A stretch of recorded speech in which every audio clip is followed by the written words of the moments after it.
Hi అండి, అందరికీ నమస్కారం. Welcome to Vijay media. AP ప్రజలకు శుభవార్త. ఏకంగా 25 సేవలు ఇంటి నుంచే. ప్రభుత్వ ఆఫీసుల చుట్టూ తిరగాల్సిన పని లేదు. ఏపీ ప్రజలకు అయితే కనుక ప్రభుత్వం మరొక శుభవార్త అయితే చెప్పిందండి. ఇకపై ఆఫీసుల చుట్టూ తిరిగే పని లేకుండా అయితే ఇంటి నుంచి సేవలు అందించే కొత్త విధానాన్ని అయితే ప్రవేశపెట్టింది.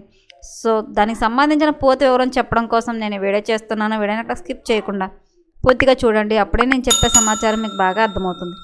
అలాగే వీడియో నచ్చితే కనుక మా ఛానల్ సపోర్ట్ చేయండి ఫ్రెండ్స్. కొత్తగా ఎవరైనా మా ఛానల్ చూస్తున్నట్లయితే కనుక తప్పకుండా సబ్స్క్రైబ్ చేసుకోండి. అప్పుడే నేను పెట్టే మరిన్ని అప్డేట్స్ అన్నీ నోటిఫికేషన్కి అయితే వస్తాయి.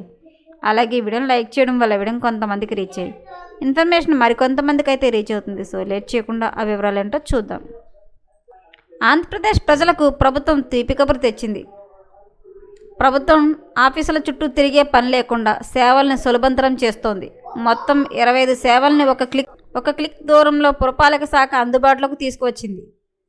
ఆస్తి పన్ను చెల్లింపులు, trade licence, mutation, marriage certificate వంటి పౌర సేవలు అందుబాటులోకి వచ్చాయి.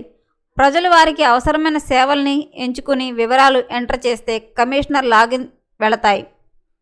ఆ వివరాలు పరిశీలించిన తర్వాత నిర్ణీత గడువులోగా సేవలు అందుతాయి. ఏపీ ప్రభుత్వం మున్సిపల్ శాఖ పోర్టల్ను అప్డేట్ చేసింది. ప్రజలకు మెరుగైన సేవలను అందించడంతో పాటు సేవలు ఆలస్యం కాకుండా ఈ నిర్ణయం తీసుకున్నారు. ప్రజలు చాలా సులువుగా ఈ సేవలను పొందవచ్చు. ఏపీ ప్రభుత్వం మున్సిపల్ శాఖ పోర్టల్ ద్వారా అందించే సేవలకు సంబంధించి ఒక గడువు కూడా ఉంటుంది.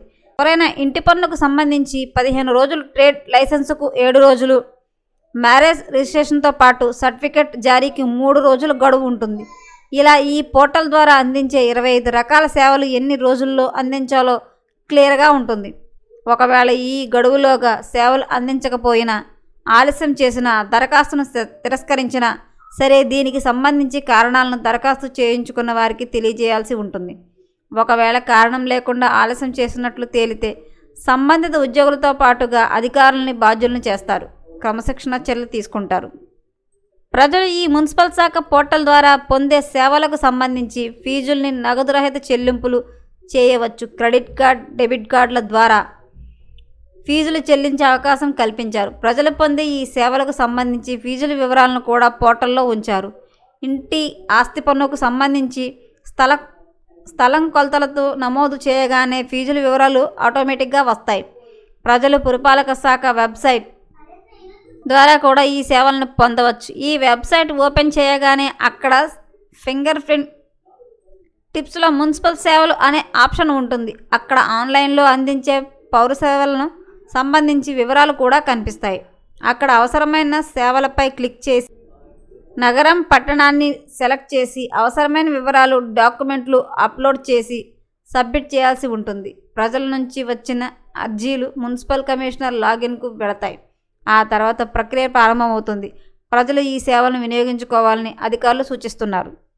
ఇవి ప్రజలకైతే కనుక ఇక్కడి నుంచి అయితే ఏ సర్టిఫికేట్కి సంబంధించి ఆన్లైన్లో చేయవచ్చు అని చెప్పేసి, ఇంటి నుంచే ఈ సేవలను పొందవచ్చు అని చెప్పి ప్రభుత్వం అయితే తెలియజేస్తుంది. సో ఎప్పటికప్పుడు మరిన్ని అప్డేట్స్ కోసం మా ఛానల్ తప్పకుండా సబ్స్క్రైబ్ చేసుకోండి. Thanks for watching.